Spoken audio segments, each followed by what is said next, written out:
Hey guys, Gizmodic here and welcome to episode 5 of tech news. तो आज की सबसे बड़ी न्यूज़ जो थी वो मैंने कवर कर ली ऑलरेडी। आईफोन एसई 2020 एप्पल ने फाइनली लॉन्च कर दिया है। ये उनका एक बजट आईफोन है जो यूएस में $400 से स्टार्ट होने वाला है। इसमें आपको A13 चिप मिलती है, आईफोन 10R का 12 मेगापिक्सल कैमरा मिलता है, वाटर डस्ट रेजिस्टेंस मिलता है, वायरलेस चार्जिंग मिलता है और बहुत सारे फीचर्स हैं।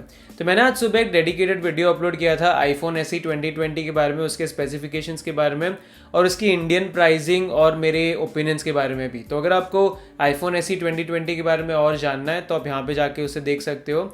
यूएस में इस फ़ोन के सेल्स नेक्स्ट वीक से चालू होंगे और इंडिया में ये फ़ोन जब लॉकडाउन ख़त्म होता है उसके बाद आने वाला है। तो आईफोन एसई के बाद अब हम दूसरी न्यूज़ पे आ जाते हैं। तो ये सबसे बड़ी न्यूज़ है। अभी वीवो पे डिजिटल चैट स्टेशन करके एक अकाउंट है जो बहुत सारे लीक्स हमेशा देते रहते हैं। तो उनके अकाउंट पे आज एक पोस्ट आई थी कि ओप्पो या तो रियलमी, ये दोनों में से कोई तो एक कंपनी 192 मेगापिक्सल कैमरा वाला फ़ोन लॉन्च करने वाली है। तो उन्होंने बस ये स्क्रीनशॉट डाल दिया था वीवो पे, पर अगर आप देखोगे तो ये जो यूआई है ये ओप्पो के या फिर रियलमी के यूआई से एकदम मिलता जुलता है। और यहाँ पे एक्चुअली आप देखोगे तो जो क्लॉक है वो थोड़ी सी राइट साइड पे है, लेफ्ट साइड पे नहीं है, जिसका मतलब ये भी है कि यहाँ पे आपको पंच होल या फिर डुअल पंच होल नॉच भी देखने मिलेगी। तो ये ओप्पो या फिर रियलमी का डिवाइस है 192 मेगापिक्सल के साथ और ये प्रॉबेबली जल्दी मार्केट में आ भी सकता है।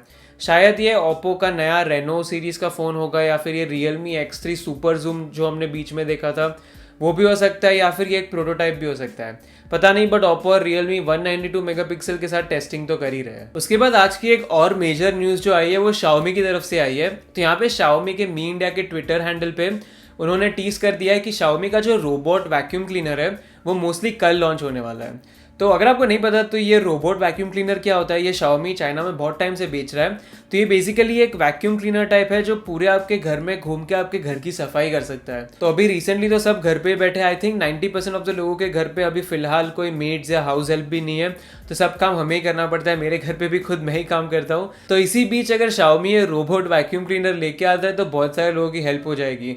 एटलीस्ट आपका घर की जो क्लीनिंग है, जो फ्लोर क्लीनिंग और वो सारी चीज़ें, उसका ध्यान ये चीज़ रख सकता है। तो कल मोस्टली शाओमी इसे लॉन्च करने वाला है। देखते हैं कौन सी प्राइसिंग पे आता है। मैंने चाइना प्राइसिंग अभी आपको स्क्रीन पे दिखाई है, बट देखते हैं शाओमी कल क्या करता है। तो ये काफ़ी इंटरेस्टिंग प्रोडक्ट है। आई थिंक घर के काम करके अभी फिलहाल सब थक गए, तो ऐसी कुछ प्रोडक्ट अगर शाओमी इंडिया में लेके आता है तो बहुत लोग इसे अप्रिशिएट करेंगे। उसके बाद नेक्स्ट खबर गूगल की तरफ से आ रही है। तो नॉर्मली हम सुनते हैं कि एप्पल ने एंड्रॉयड से ये फीचर कॉपी कर दिया, वो फीचर कॉपी कर लिया, एट्सेट्रा एट्सेट्रा, बट इस बार गूगल एप्पल को कॉपी कर रहा है। तो जैसे एप्पल उनके खुद के प्रोसेसर बनाता है, उनके आईपैड्स, आईफोन, सबके लिए एप्पल के जो A सीरीज़ के प्रोसेसर है वो यूज़ होते हैं।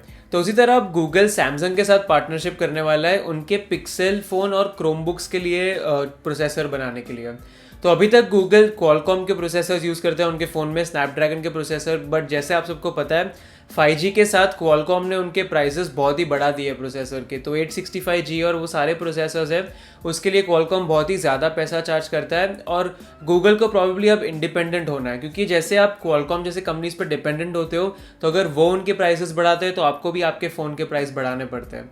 तो इसीलिए गूगल सैमसंग के साथ मिलकर शायद से उनकी पर्सनल चिपसेट बनाने वाले हैं उनके पिक्सेल फ़ोन्स के लिए और उनके क्रोम बुक्स के लिए। अब ये साल तो इसमें कुछ डेवलपमेंट होने नहीं वाला। नेक्स्ट ईयर शायद आपको जो पिक्सेल डिवाइसेस होंगे उसमें आपको गूगल की खुद की चिपसेट देखने मिलेगी। तो आई होप कि ऐसा हो, क्योंकि मैं एक्चुअली मिस करता हूँ पिक्सेल डिवाइसेस की प्राइसिंग कभी कभी बहुत ज़्यादा हो जाती है और जो नेक्सस लाइनअप थी वो बहुत ही बढ़िया थी। तो अगर गूगल खुद के कुछ मिड रेंज और फ्लैगशिप प्रोसेसर्स बना के नेक्सस लाइन को वापस ला सकता है तो मुझे बहुत ही मज़ा आएगा। क्या आपने कभी नेक्सस लाइनअप का कोई भी फ़ोन यूज़ किया है? क्या आपको नेक्सस लाइनअप पसंद थी? अब ये पोल में वोट कीजिए और मुझे बताइए। मुझे जानना है कि आप में से कितने लोगों ने नेक्सस को एक्सपीरियंस किया है। उसके बाद अब हम वन प्लस की बात कर लेते हैं। तो वन प्लस की तरफ से दो न्यूज़ आ रही है। सबसे पहली न्यूज़ तो ये है कि यूएस में वन प्लस 8 और वन प्लस 8 प्रो का फर्स्ट सेल हो चुका है और within 10 to 15 minutes of the sale ये सारे फ़ोन सोल्ड आउट हो गए हैं।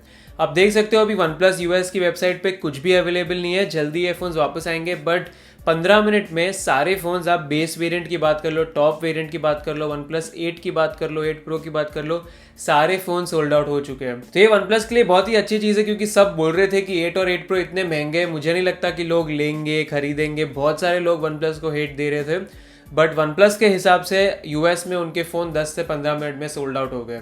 अब इस बात में कितना सच है कितना झूठ पता नहीं, क्योंकि वन प्लस ने ऑफिशियल नंबर्स डिक्लेयर नहीं किए, बट फिर भी अगर एक्चुअली ये ट्रू है तो I am happy for one plus. इतने प्राइसेस बढ़ाने के बाद भी लोग उनके फ़ोन खरीद रहे हैं।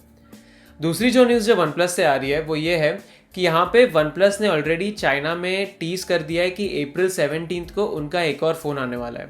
तो I think one plus 8 pro का लॉन्च इवेंट कल है चाइना में, और I don't know one plus का कोई तो इवेंट है कल, और यहाँ पे उन्होंने टीज़र डाल दिया है और ऐसा लग रहा है कि वन प्लस शायद से वन प्लस जी या फिर उनका जो वन प्लस 8 लाइट है वो पहले चाइना में कल लॉन्च करेगा।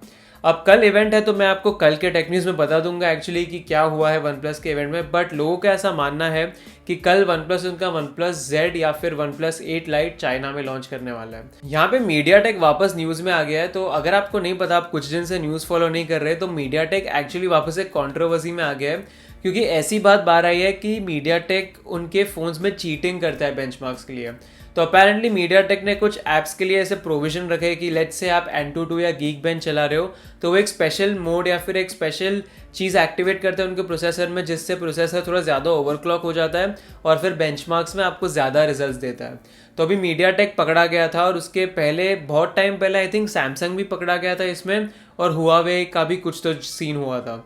तो बेसिकली काफ़ी मैन्युफैक्चरर्स ऐसे चीट करते हैं बेंचमार्क्स में, तो मीडियाटेक ने भी क्लैरिफिकेशन में यही बोला है कि हम ऐसा करते हैं तो दूसरी कंपनीज भी ऐसा करती है, तो ऐसा नहीं है कि हमने अकेले ने बेंचमार्क्स में चीट किया है। तो उसी के रिलेटेड अभी क्वालकॉम ने आंसर दिया है कि हम स्नैपड्रैगन वाले चिपसेट्स में कोई भी वाइट लिस्टिंग नहीं करते, कोई भी ऐसी चीटिंग नहीं करते।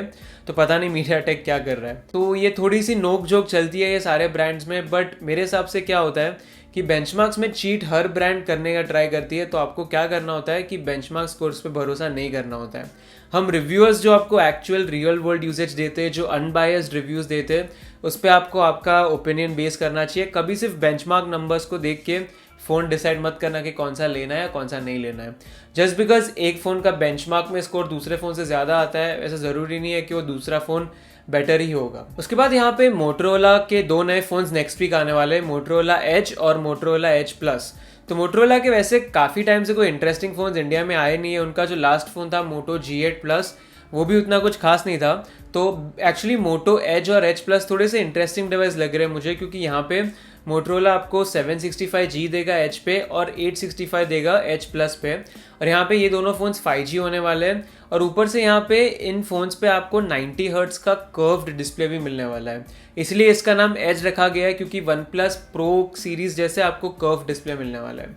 और ऊपर से इनकी एक फ़ोटो लीक हुई है अभी रिसेंटली, आप देख सकते हो बैक पैनल यहाँ पे विजिबल है, और यहाँ पे कैमरा सेटअप जो है वो 64 मेगापिक्सल का कैमरा है, उसके अलावा एक 16 मेगापिक्सल और एक 8 मेगापिक्सल का कैमरा का सेटअप भी है, और लेज़र ऑटो फोकस भी है ये फ़ोन पे। तो नेक्स्ट वीक मोटरोला इसे लॉन्च करने वाला है। ऑनेस्टली मैं उतना भी एक्साइटेड नहीं हूँ, क्योंकि काफ़ी टाइम से मोटरोला का कोई भी फ़ोन ढंग से परफॉर्म नहीं कर रहा है। लास्ट आई थिंक जो डिसेंट मोटरोला का फ़ोन था वो था मोटो वन पावर। तो आई होप कि लेनोवो कुछ अच्छी तरह से मोटरोला के ब्रांड को रिवाइव करे, क्योंकि जब से मोटरोला लेनोवो के हाथ में गया है पूरा काम ही बिगाड़ दिया है। मोटरोला की तरफ से एक और न्यूज़ आ रही है, तो जो मोटो रेजर है, जो मोटरोला का फ्लिप फ़ोन है, अब उसकी लॉन्च और डिले हो गई है इंडिया में। तो अब इंडिया में ये लॉकडाउन के बाद आपको मिलेगा। आई थिंक 6 मई है इसकी डेट, मुझे प्रेस रिलीज आई थी मोटरोला की तरफ से, और ये फ़ोन की प्राइसिंग 1,25,000 रुपीज़ होने वाली है। तो मुझे नहीं लगता कि कोई वेट कर रहा था इसके सेल के लिए, ऐसे ही 2-3 बार इसकी सेल डेट डिले हो गई है। और अगर हम फ्लिप फ़ोन्स की बात करें तो गैलेक्सी Z फ्लिप जो आपको आई थिंक 1,20,000 रुपये में मिलता है, वो काफ़ी, या आई थिंक 1,15,000 रुपये का है, वो काफ़ी बेटर है ओवरऑल। अगर हम देखें तो वो प्रॉपर फ्लैगशिप फ्लिप फ़ोन है, और ये मोटो रेजर में तो आपको काफ़ी मिड रेंज फ़ोन स्पेसिफिकेशंस दिए हैं। तो मुझे लगता नहीं है इंडिया में कोई ये फ़ोन खरीदेगा, बट फिर भी अगर आपको जानना था तो ये फ़ोन अब 6 मई के बाद आपको इंडिया में मिल सकता है 1,25,000 रुपये के लिए। उसके बाद अब आज की लास्ट न्यूज़ आती है वंस अगेन एप्पल की तरफ से। तो क्योंकि एप्पल ने आईफोन SE 2020 लॉन्च कर दिया है, तो इसी के कारण ऑफिशियली अब जो आईफोन 8 है उसका प्रोडक्शन एप्पल ने बंद कर दिया है। ये एप्पल ने लिस्टिंग्स हटा दी है सारी जगहों पर से, तो अभी आपको शॉप्स में जो भी बचा कुचा स्टॉक होगा आपको वही मिलेगा आईफोन 8 का। तो अगर आपको अभी भी फॉर सम रीज़न आईफोन 8 खरीदना है तो आप दुकान वाले को पूछ सकते हो, उसके पास स्टॉक पड़ा होगा तो शायद आपको डिस्काउंटेड प्राइस पे दे भी देगा। बट अब ऑफिशियली एप्पल के वेबसाइट और स्टोर से आईफोन 8 चला जाएगा, और अब आईफोन SE ने आईफोन 8 की जगह ले लिया। तो आज के लिए बस इतनी सारी टेक न्यूज़ ही थी मेरे पास। मैं कल वापस आऊँगा लेटेस्ट टेक न्यूज़ लेके। कल वन प्लस का इवेंट है चाइना में, Xiaomi मोस्टली उनका वैक्यूम क्लीनर लॉन्च करेगा, तो ये सारी चीज़ों के बारे में डिटेल्स मैं आपको कल दूंगा। तो अगर आपको ये वीडियो अच्छा लगा तो प्लीज़ वीडियो लाइक करो, अपने दोस्तों के साथ शेयर करो, और अगर आप मेरा चैनल पहली बार देख रहे हो तो प्लीज़ लाल वाला सब्सक्राइब बटन दबाओ और बेल आइकन भी दबाओ। मैं आपके लिए ऐसे ही regularly tech news, reviews, comparisons, unboxing सारी चीज़ें लेकर आऊँगा। वीडियो देखने के लिए धन्यवाद और मैं जल्दी आपके नोटिफिकेशंस में वापस आऊँगा। Thank you.